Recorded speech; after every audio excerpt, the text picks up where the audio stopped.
Kasako Media, tunaangazia maisha, tunaandika kesho.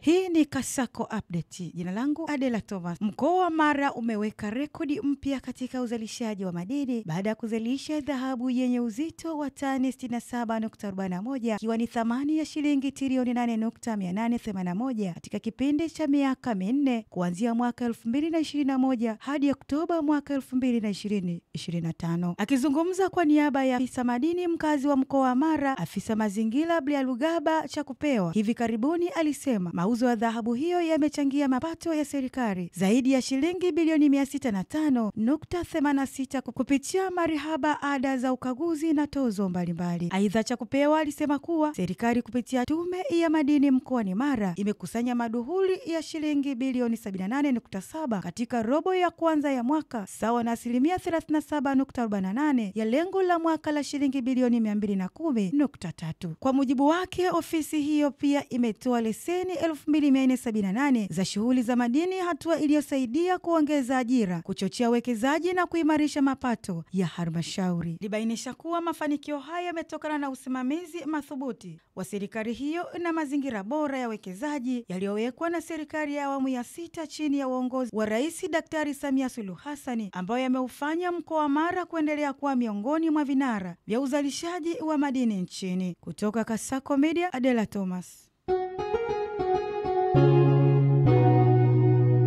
Kasako Media, tunaangazia maisha, tunaandika kesho.